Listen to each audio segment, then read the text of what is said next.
ಓಂ ಸದ್ಗುರುನಾಥ ಶರಣಂ ಜಯ ಜಯ. ಓಂ ಸಚ್ಚಿದಾನಂದ ಶರಣಂ ಜಯ ಜಯ. ಎಲ್ಲರಿಗೂ ನನ್ನ ನಮಸ್ಕಾರಗಳು. ಜ್ಞಾನೇಶ್ವರಿ ಗೀತಾಮೃತ. ಶ್ರೀಕೃಷ್ಣ ಪರಮಾತ್ಮನು ಅರ್ಜುನನಿಗೆ ಜ್ಞಾನೋಪದೇಶವನ್ನು ಮಾಡ್ತಾ ಇರ್ತಾನೆ. ಅದರಲ್ಲಿ ಜ್ಞಾನಿಯಾದಂಥವನು ಶರೀರವನ್ನು ಕುರಿತು ಆಲೋಚನೆಯನ್ನು ಮಾಡ್ತಾನೆ. ಈ ಶರೀರ ಎಂದಿಗೂ ಕೂಡ ಸುಖವಾದದ್ದಲ್ಲ, ದುಃಖಕರವಾದದ್ದು.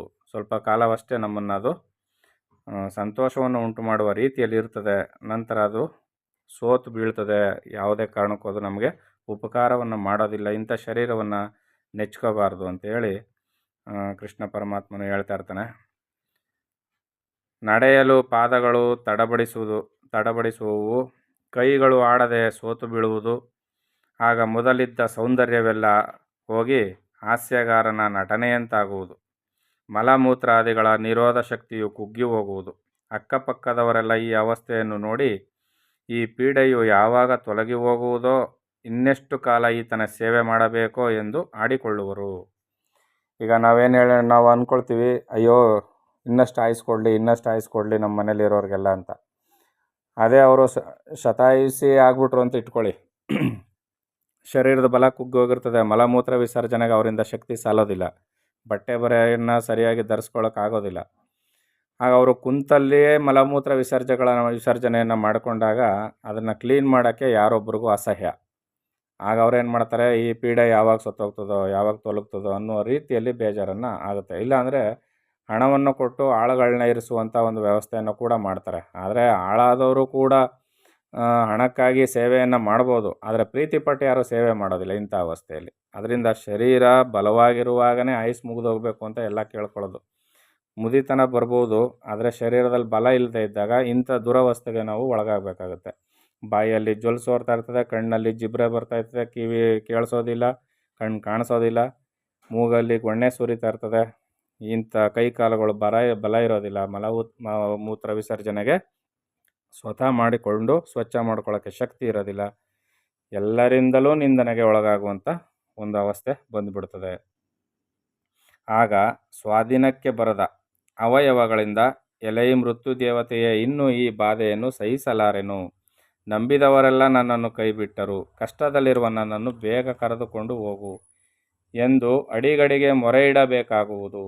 ಇದು ಪ್ರತಿಯೊಬ್ಬರ ಸ್ಥಿತಿಯೂ ಕೂಡ ಹೀಗೆ. ಮುದಿ ವಯಸ್ಸಿನಲ್ಲಿ ಸೇವಕರಿದ್ದು ಸೇವೆ ಮಾಡಿದ್ರೇನೋ ಪರವಾಗಿಲ್ಲ, ಸೇವೆ ಮಾಡ್ತಿದ್ರೂ ಕೂಡ ಸ್ವಂತ ಶಕ್ತಿಯನ್ನು ಕಳ್ಕೊಂಡಂಥ ಯಾವುದೇ ವ್ಯಕ್ತಿಯೂ ಕೂಡ ಇನ್ನೆಷ್ಟು ಕಾಲ ಇರಬೇಕು, ಹೊರಟು ಬಿಡಬೇಕು ಅಂತ ಮಾತಾಡ್ಕೊಳ್ಳೋದನ್ನು ನಾವೆಲ್ಲ ಕೇಳಿರ್ತೀವಿ.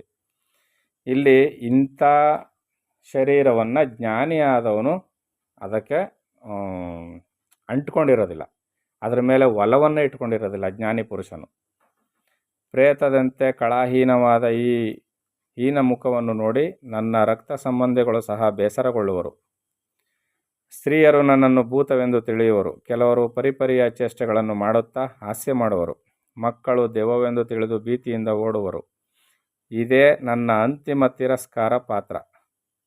ಕಫಲ ಪ್ರಾಬಲ್ಯದಿಂದ ನಾನು ಕೆಮ್ಮಿದಾಗ ನೆರೆಹೊರೆಯವರಿಗೆ ನಿದ್ರಾಭಂಗವಾಗುವುದು. ಹೌದು ತಾನೆ? ವಯಸ್ಸಾದವ್ರಿಗೆ ಕಫ ಜಾಸ್ತಿ ಆಗಿರ್ತದೆ, ಅದು ಈಚೆನೂ ಬರಲ್ಲ, ಒಳಗೂ ಸುಮ್ಮನಿರಲ್ಲ, ಕೆಮ್ತಾ ಇರ್ತಾರೆ. ಈ ಹಾಳಾದ್ದು ಎಷ್ಟೊತ್ತಲ್ಲೂ ಕೆಮ್ತಾ ಇರ್ತದೆ, ನಾನು ಒಳ್ಳೆ ನಿದ್ರೆ ಎಲ್ಲ ಹಾಳು ಮಾಡ್ಬಿಡ್ದು ಅಂತ ಮನೆ ಜನ ಬೈಯೋದನ್ನು ನಾವು ಕೇಳಿಸ್ಕೊಂಡಿರ್ತೀವಿ. ಆಗ ಅವರು ಈ ಮುದಿ ಇನ್ನೆಷ್ಟು ಕಾಲ ನಮ್ಮನ್ನು ಪೀಡಿಸುವುದೋ ಎಂದುಕೊಳ್ಳುವರು. ಹೇ ಧನುರ್ಧರ, ಈ ಪ್ರಕಾರ ಯಾವನು ತನ್ನ ಯೌವನಾವಸ್ಥೆಯಲ್ಲಿಯೇ ತನಗೆ ಬರಲಿರುವ ಮುಪ್ಪಿನ ಲಕ್ಷಣಗಳನ್ನು ಕುರಿತು ಚಿಂತಿಸುತ್ತಾ ಅಸಹ್ಯಗೊಳ್ಳುವನೋ ಆತನೇ ಮಹಾಜ್ಞಾನಿಯು. ಆತನು ಭೋಗಗಳನ್ನೆಲ್ಲ ಅನುಭವಿಸಿದ ನಂತರ ಇಂತಹ ದುರ್ದಶೆಯು ಶರೀರಕ್ಕೆ ಉಂಟಾಗಲು ಕೈವಲ್ಯ ಸಾಧನೆಗಾಗಿ ನಾನು ಮಾಡುವುದಾದರೂ ಏನೆಂದು ಸದಾ ಮನಸ್ಸಿನಲ್ಲಿ ಚಿಂತಿಸುವನು. ವಯಸ್ಸಾದ ಮೇಲೆ ಶರೀರ ಇಷ್ಟೆಲ್ಲ ದುರವಸ್ಥೆಗೊಳಗಾಗುತ್ತೆ.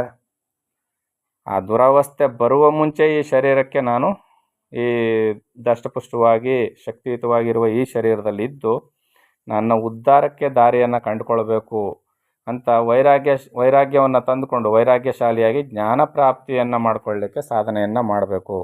ಅದು ಜ್ಞಾನಿಯ ಲಕ್ಷಣ ಅಂತ ಇಲ್ಲಿ ಕೃಷ್ಣ ಪರಮಾತ್ಮನು ಹೇಳ್ತಾನೆ.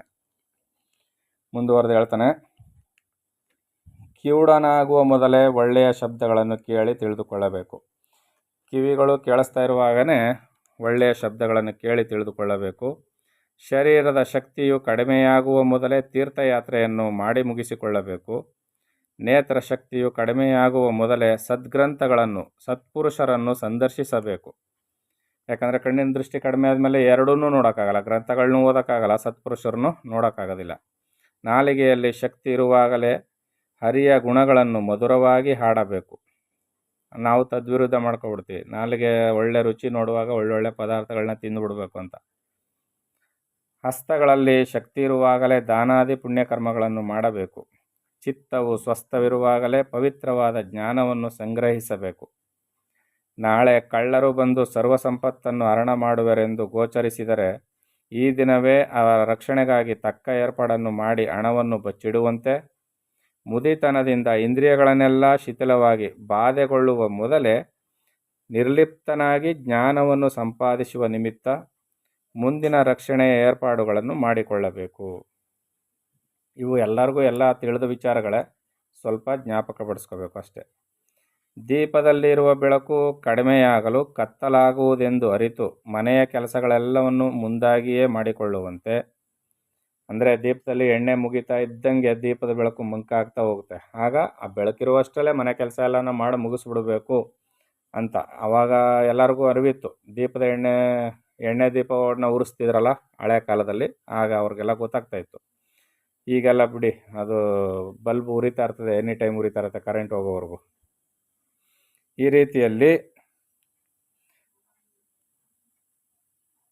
ಮುದಿತನವು ಬರುವ ಮೊದಲೇ ತಾರುಣ್ಯದಲ್ಲಿ, ಅರ್ಥ ಆಯ್ತಲ್ವ? ಮುದಿತನವು ಬರುವ ಮೊದಲೇ ತಾರುಣ್ಯದಲ್ಲಿ ಇರುವಾಗಲೇ ವ್ಯರ್ಥವಾಗಿ ಕಾಲಹರಣ ಮಾಡದೆ ಸ್ವಾತ್ಮಜ್ಞಾನವನ್ನು ಪ್ರಾಪ್ತಿ ಮಾಡಿಕೊಳ್ಳಬೇಕು.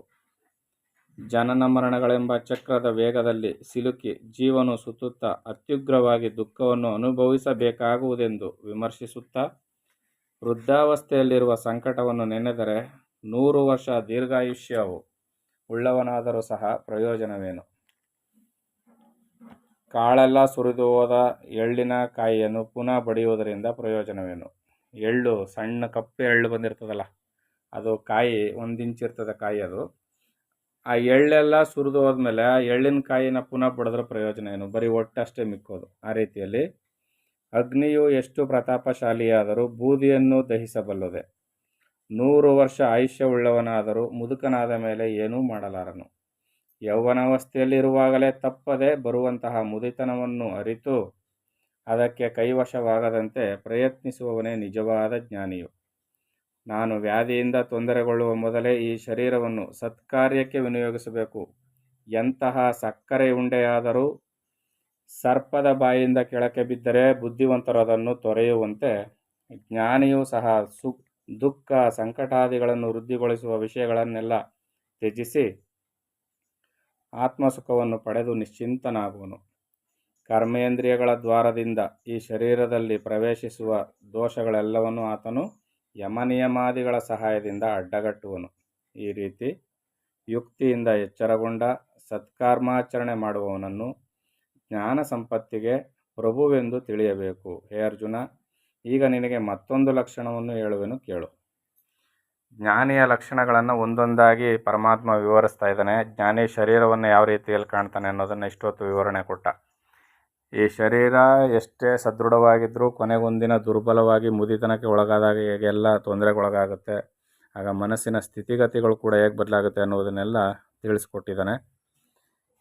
ಇದನ್ನೆಲ್ಲ ನಾವು ಅರಿತು ಶರೀರದಲ್ಲಿ ಬಲ ಇರುವಾಗಲೇ ಆತ್ಮಜ್ಞಾನದ ಪ್ರಾಪ್ತಿ ಕಡೆ ಸಾಧನೆಯನ್ನು ಮಾಡಬೇಕು. ಹೆಚ್ಚಿನ ವಿವರಣೆಯನ್ನು ಯಾಕೆ ಓದಿ ತಿಳಿಸ್ತೇವೆ ಅಂದರೆ, ಒಂದೊಂದು ಸಾಲಿನಲ್ಲೂ ಕೂಡ ನಮಗೆ ಎಚ್ಚರಿಕೆಯನ್ನು ಮಾತುಗಳನ್ನ ಹೇಳಿರ್ತಾನೆ ಕೃಷ್ಣ. ಅದರಿಂದ ನಾವು ತಿಳ್ಕೊಂಡು ಸಾಧಿಸಬೇಕು. ಸಾಧನೆಗೆ ತರದೇನೆ ಕೇವಲ ಮಾತಿನಲ್ಲಿಯೇ ನಮ್ಮ ಇಚ್ಛೆಗನುಸಾರ ಟೀಕೆಗಳನ್ನ ಮಾಡ್ತಾ ಕೂತ್ಕೊಂಡ್ರೆ ಏನು ಪ್ರಯೋಜನ ಆಗೋದಿಲ್ಲ. ಅದನ್ನು ಪ್ರಾಕ್ಟಿಕಲಾಗಿ ನೋಡಿದಾಗ ನಮಗೆ ಅದು ಗೊತ್ತಾಗುತ್ತೆ. ಅದರಿಂದ ಶರೀರ ಸದೃಢವಾಗಿರುವಾಗಲೇ, ಬುದ್ಧಿ ಚೆನ್ನಾಗಿ ಕೆಲಸ ಮಾಡುವಾಗಲೇ ಆತ್ಮಜ್ಞಾನದ ಕಡೆಗೆ ನಾವು ಪ್ರಯತ್ನವನ್ನು ಮಾಡಬೇಕು ಅಂತ ಹೇಳ್ತಾ ಮುಂದಿನ ಆಡಿಯೋದಲ್ಲಿ ಮುಂದಿನ ವಿಚಾರವನ್ನು ನೋಡೋಣ. ಎಲ್ಲರಿಗೂ ಒಳ್ಳೆಯದಾಗಲಿ. ಓಂ ಸದ್ಗುರುನಾಥ ಶರಣಂ ಜಯ ಜಯ. ಓಂ ಸಚ್ಚಿದಾನಂದ ಶರಣಂ ಜಯ ಜಯ. ಹರಿ ಓಂ ತತ್ಸತ್. ಹರಿ ಓಂ ತತ್ಸತ್. ಹರಿ ಓಂ ತತ್ಸತ್.